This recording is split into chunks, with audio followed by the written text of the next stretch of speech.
किसान एवं बागवान साथियों नमस्कार। कृषि दर्शन कार्यक्रम में आप सभी का हार्दिक स्वागत है। कृषक मित्रों, हिमाचल प्रदेश के जलवायु और भौगोलिक विविधता के कारण हमारे प्रदेश में वर्ष भर भिन्न भिन्न प्रजातियों के फलों का उत्पादन होता है और इसी कारण से हिमाचल प्रदेश को फल राज्य के नाम से भी जाना जाता है। यहाँ पर सभी प्रजातियों के फल हम वर्ष भर उनका उत्पादन व्यावसायिक स्तर पर ले सकते हैं। आज के कार्यक्रम में हम एक ऐसे ही बहुत ही आकर्षक, सुगंधित, पोषक तत्व से भरपूर और रसीले फल जिसका नाम स्ट्रॉबेरी है उसके बारे में बातचीत करेंगे और ये भी जानेंगे कि हमारे हिमाचल प्रदेश के छोटे और मझले स्तर के किसान किस प्रकार स्ट्रॉबेरी की खेती व्यावसायिक स्तर पर कर सकते हैं और उससे आर्थिक लाभ कमाकर अपनी आजीविका को स्थापित कर सकते हैं। और इस विषय पर जानकारी देने के लिए आज हमारे साथ हैं चौधरी श्रवण कुमार, हिमाचल प्रदेश कृषि विश्वविद्यालय पालमपुर के उद्यान विभाग में वैज्ञानिक के पद पर कार्यरत डॉक्टर एनडी नेगी। इनसे हम जानेंगे कि हमारे छोटे और मझले स्तर के किसान किस प्रकार से अपने खेतों में स्ट्रॉबेरी की खेती व्यावसायिक स्तर पर कर सकते हैं। डॉक्टर एनडी नेगी, कार्यक्रम में आपका स्वागत है, अभिनंदन है। और डॉक्टर साहब, हमारे बागवान साथियों को आप ये बताएं कि जो छोटे और मझले किसान बागवान हैं, स्ट्रॉबेरी की खेती किस प्रकार उनके लिए लाभकारी सिद्ध हो सकती है और इसकी खेती किस प्रकार जो है की जानी चाहिए। स्ट्रॉबेरी एक लाभदायक फल हो सकता है वो ऐसे कि इसकी खेती हम छोटे से जगह में से लेकर पॉली हाउसेज में या आपके किचन गार्डन में और कर सकते हैं। कम समय में अधिक उपज देने वाला और अच्छा महत्वपूर्ण फल है। विटामिन सी से भरपूर और लौह तत्व से भरपूर ये फल है। इसके अलावा ये एंटीऑक्सीडेंट्स भी बहुत प्रचुर मात्रा में पाई जाती है और इसमें बायोएक्टिव कंपाउंड्स भी बहुत ज़्यादा होते हैं और ये मेडिसिनल वैल्यू भी इसकी काफ़ी ज़्यादा होती है। इसकी मार्केट वैल्यू जब आप फल अप्रैल महीने में जो मार्केट में आते हैं तो इसकी रेट काफ़ी ज़्यादा होते हैं और इसकी ड्यूरेशन, क्रॉप ड्यूरेशन 6 से 8 महीने के बीच होती है। हिमाचल प्रदेश में इसकी खेती वैसे तो व्यावसायिक तौर पर काफ़ी जगहों में की जा रही है। सिरमौर में, शिमला में, जिला मंडी, कुल्लू, कांगड़ा में भी इसकी खेती होती है। वैसे भारतवर्ष में हिमाचल के अलावा उत्तर प्रदेश, जम्मू कश्मीर, दिल्ली, पंजाब, हरियाणा और साउथ में नीलगिरी हिल से लेकर पश्चिम बंगाल तक की इसकी खेती सफलतापूर्वक की जा रही है। डॉक्टर नेगी, जैसा आपने बताया कि स्ट्रॉबेरी की खेती देश के कई राज्यों में की जा रही है, जिसमें से हिमाचल प्रदेश प्रमुख राज्य है। हमारे प्रदेश के परिप्रेक्ष्य में अगर हम बातचीत करें तो किस प्रकार की जलवायु स्ट्रॉबेरी की खेती के लिए उपयुक्त है और मृदा किस प्रकार की होनी चाहिए और किसान जो है अपने खेत को किस प्रकार तैयार करे ताकि वो स्ट्रॉबेरी की खेती करने के लिए उपयुक्त हो जाए और अच्छी फसल वो उससे ले सके। स्ट्रॉबेरी एक शीतोष्ण प्रजाति का पौधा होता है, जैसे ठंडे इलाकों का पौधा होता है, पर इसकी खेती गर्म इलाके में भी की जा रही है। और जहाँ तक इसके जो फूल बनने की प्रक्रिया होती है वो शॉर्ट डे कंडीशन, जिसके में कि दिन छोटे हो और रातें बड़ी हो, उसके साथ तापमान भी औसतन कम होनी चाहिए, तभी इसकी फूल बनने की प्रक्रिया शुरू हो जाती है। इसके साथ साथ जो हमारे मृदा की बात आती है, मृदा जो अच्छी मिट्टी हो, दोमट हो, जिसकी वाटर होल्डिंग कैपेसिटी अच्छी हो और जल निकासी की उचित प्रबंध हो, ऐसी मिट्टी अच्छी होती है जिसमें प्रचुर मात्रा में ऑर्गेनिक मैटर हो और पीएच मान जो है 5.5 से लेकर 6.5 तक हो, वो उचित मानी जाती है। वैसे इसकी खेती उस मिट्टी में भी की जाती है जहाँ की दोमट मिट्टी ना हो, रेतीली हो या क्लेई सॉइल है जिसको कहते हैं क्लेई सॉइल, वहाँ पर भी इसकी खेती की जा रही है। डॉक्टर नेगी, आपसे हम अब ये जानना चाहेंगे कि स्ट्रॉबेरी की वर्तमान में कौन कौन सी किस्में हमारे पास उपलब्ध है और उनके प्रवर्धन के लिए और इसके मतलब पौधे तैयार करने के लिए सही विधि क्या है, और इसके साथ साथ आप ये भी बताएं कि इसकी जो रोपण विधि है, हमारे किसान जब खेतों में इसको लगाने जाए तो सही रोपण विधि क्या है। जहाँ तक किस्मों की बात आती है, हिमाचल प्रदेश में जो अनुमोदित किस्में हैं उनमें प्रमुख चांडलर है, ट्योगा है, टोरी है, फर्न है, सिल्वा है। कुछ हमने इस विभाग में कुछ किस्मों के ऊपर काम भी किया है। उनमें से एक स्वीट चार्ली है, डगलस है, कामारोजा है और चांडलर है। इन किस्मों के ऊपर हमने काम किया और ये पाया गया कि इसमें जो स्वीट चार्ली है ये सबसे जल्दी फल देता है और पॉली हाउस के अंदर इसकी अच्छी उपज ले सकते हैं। इसके अलावा जो डगलस और कामारोजा है ये फल बहुत बड़े आकार के फल देते हैं। इनके फल जो आकार होता है स्वीट चार्ली और चांडलर से बड़े हैं और TSS भी इसका बहुत ज़्यादा है। इसकी जो उपज हमने देखी है हमारे विभाग ने, ये 70 से 80 क्विंटल पर हेक्टेयर के आसपास डगलस और कामारोजा की पाई गई है। वैसे तो इसकी उपज जो है 50 से 70 क्विंटल तक पाई जाती है, पर इसकी उचित प्रबंधन और अच्छे मैनेजमेंट से इसमें 300 टन तक प्रति हेक्टेयर की भी उत्पादन की क्षमता होती है, अगर आप इसकी वैज्ञानिक तरीके से इसकी मैनेजमेंट या इसकी खेती बागवानी करें। जहाँ तक सवाल है इसके रोपण या प्रवर्धन, इसकी प्रवर्धन विधि जो है वो रनर से करते हैं और जो समय है इसको रोपने का वो अगस्त से लेके अक्टूबर तक किया जाता है। हिमाचल प्रदेश में ये उचित समय है सितंबर से अक्टूबर तक।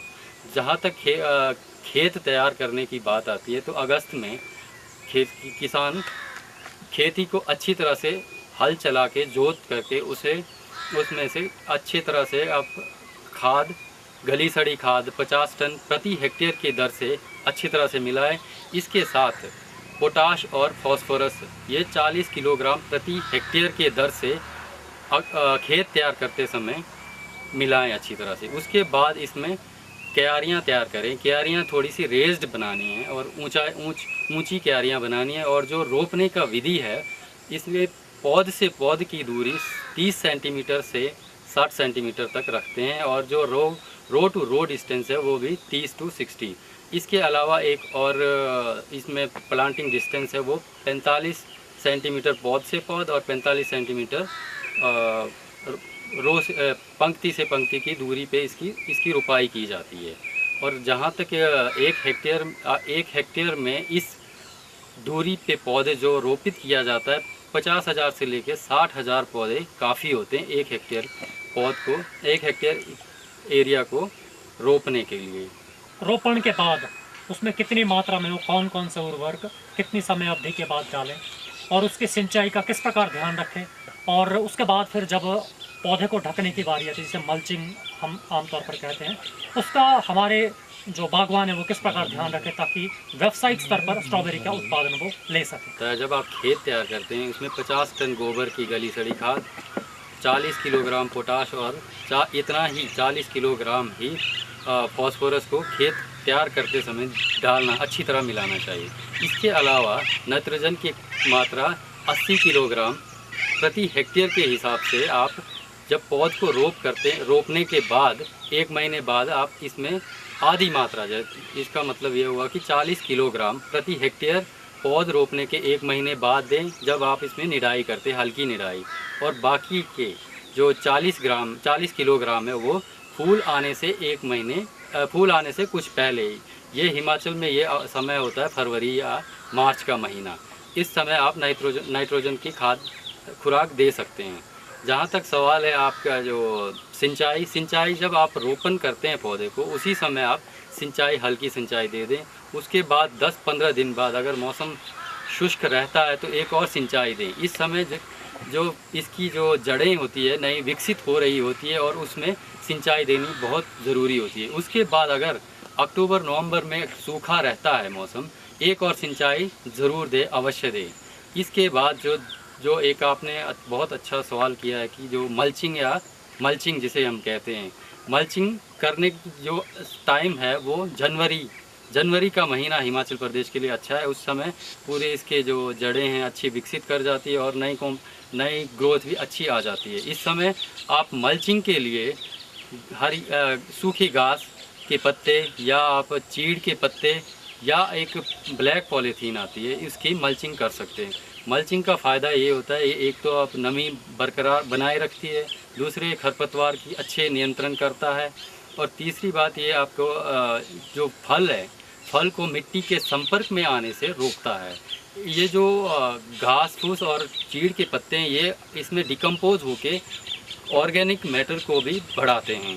स्ट्रॉबेरी में भी अन्य फलों की भांति रोग तो लगते ही होंगे, कौन कौन से मुख्य रोग हैं जो स्ट्रॉबेरी की फसल को प्रभावित करते हैं और उनका उपचार किस प्रकार से हमारे बागवान करें ताकि उनकी जो फसल है वो प्रभावित ना हो।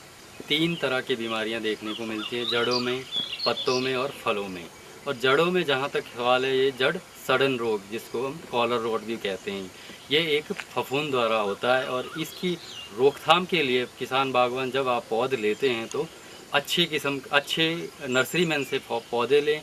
अगर आपने पौधे ले भी लिए, उसके बाद इसको आप उपचारित करने के बाद ही रोपित करें। उपचार करने के लिए इसमें आप कैम्पेनियन या कार्बेंडाजिम 400 ग्राम प्रति 100 लीटर की मात्रा में घोल के उसमें पौधे को 30 मिनट तक उपचारित करें, इसके बाद रोपित करें। तो इस बीमारी के काफ़ी चांसेस कम होते हैं। दूसरी प्रकार की जो बीमारियां हैं इसमें पत्तों में धब्बे लगने के, ये काफ़ी फरवरी, मार्च, अप्रैल और मई महीने में इस रोग का प्रकोप ज़्यादा रहता है। इसमें आप एक स्प्रे करना चाहें तो आप एक बोर्डो मिक्सचर करके एक दवाई आप खुद भी बना सकते हैं या आपको बाज़ार में भी उपलब्ध है, इसकी स्प्रे कर सकते हैं। इसके अलावा एक कार्बेंडाजिम 100 ग्राम प्रति 200 लीटर पानी में घोल करके इसकी स्प्रे करें तो इस रोग की भी काफ़ी हद तक रोकथाम हो सकती है। तीसरी जो मैंने बताया, फलों में लगने वाले रोग, ये सबसे ज़्यादा नुकसानदायक होते हैं और किसान की आमदनी पर भी असर पड़ता है। इसकी रोकथाम के लिए किसान बागवान भाई मल्चिंग ज़रूर कर लें, क्योंकि ये रोग तभी लगता है अगर आपका फल मिट्टी के संपर्क में आए। इस रोग के लगने से एक ग्रे कलर, स्लेटी रंग का फंगस फलों के ऊपर लगता है और वो फलों को सड़ा देता है। इसकी रोकथाम के लिए मैंने कहा मल्चिंग करें। दूसरी बात, आप इसमें एक, अगर आप मल्चिंग करने के बाद भी इसकी रोकथाम नहीं हो रही है तो कार्बेंडाजिम और एक साफ़ करके एक दवाई आती है, उसका स्प्रे करें 15 दिन के इंटरवल पे। डॉक्टर साहब, ये तो आपने हमारे किसान बागवानों को जानकारी दी जड़ों में, पत्तों में और फलों में लगने वाले रोगों के बारे में और उनके उपचार की विधि के बारे में। इसके अलावा और कौन से कीड़े हैं जो स्ट्रॉबेरी की फसल को प्रभावित करते हैं, उनके बारे में भी आप जानकारी दें और किस प्रकार हमारे बागवान उन कीड़ों को नियंत्रित कर सकते हैं, इस बारे में आप हमारे किसान साथी को क्या सुझाव देना चाहेंगे? स्ट्रॉबेरी में प्राय ये देखा गया कि 2 तरह के कीड़े आते हैं। एक तो सफ़ेद सुंडी, जब आप पौध लगाते हैं, रोपण करते हैं, तो उन क्षेत्रों में या उस खेत में नाल करें जहाँ पे सफ़ेद सुंडी का प्रकोप रहता है। अगर आपने कर ही दिया है तो इसमें एक दवाई की ड्रेंचिंग कर सकते हैं, जो क्लोरपायरिफॉस नामक दवाई आती है, इसको 4 मिलीग्राम पर लीटर के हिसाब से आप ड्रेंचिंग करें। इसके अलावा एक और कीट है जो इसको काफ़ी नुकसान पहुंचाती है, वो है हेयरी कैटरपिलर, जिसको कहते हैं सुंडी, बाल वाली सुंडी। ये पत्तों को खाते हैं और नुकसान पहुंचाते हैं। इसकी रोकथाम के लिए किसान बागवान भाई मेलाथियन, इसकी मात्रा 200 मिलीलीटर पर 200 लीटर पानी में घोलकर स्प्रे करें। पर किसान बागवान ये बात ध्यान दें कि जब आप फल तुड़ाई कर रहे हैं तो इस जो दवाई मैंने बताई, इसकी स्प्रे के 10 या 15 दिन बाद आप फल तोड़ें, क्योंकि इसको हम एज इट इज़ यूज़ करते हैं, तो इसकी वेटिंग पीरियड 10 या 15 दिन तक रहती है। और मैं किसान बागवान भाइयों से कहना चाहता हूँ कि जब आप नया व्यवसाय शुरुआत करते हैं तो आप जो पौधे हैं वो अच्छे नर्सरी मैन से लें और हमारे बागवानी विभाग से भी आप पौध प्राप्त कर सकते हैं। ये चौधरी सरवन हिमाचल प्रदेश कृषि विश्वविद्यालय का बागवानी विभाग किसानों को विभिन्न किस्मों के स्ट्रॉबेरी के पौधे उपलब्ध करवाता है। डॉक्टर एनडी नेगी, आज के कार्यक्रम में आपने हमारे छोटे और मझोले स्तर के किसानों को स्ट्रॉबेरी की खेती किस प्रकार लाभकारी सिद्ध हो सकती है, इस बारे में बहुत महत्वपूर्ण जानकारी दी। इसके लिए आपका धन्यवाद। कृषक मित्रों, हिमाचल प्रदेश की जलवायु फल उत्पादन के लिए बहुत ही उपयोगी है। यहाँ की मिट्टी में तैयार हुआ फल बाहर के बाज़ारों में अच्छी कीमत हासिल करता है और ऐसे में स्ट्रॉबेरी, जो कि एक अत्यंत रसीला, विटामिन सी, लौह तत्वों और औषधीय गुणों से भरपूर फल है, हिमाचल के किसानों बागवानों के लिए वरदान साबित हो सकता है, जिससे वो अच्छी आमदनी हासिल कर सकते हैं। अगर हम इसके उत्पादन की बात करें तो प्रति हेक्टेयर 60 से लेकर 100 क्विंटल तक की उपज हमारे किसान बागवान अपने खेत से, अपनी फसल से ले सकते हैं। हम उम्मीद करते हैं कि हमारे कृषक बागवान इस रसीले फल के उत्पादन की ओर जरूर बढ़ेंगे और अच्छा आर्थिक लाभ लेकर अपनी आर्थिकी को सुदृढ़ करते हुए एक आमदनी का नया जरिया स्थापित करेंगे। इसी के साथ कार्यक्रम को संपन्न करने की अनुमति चाहेंगे। नमस्कार।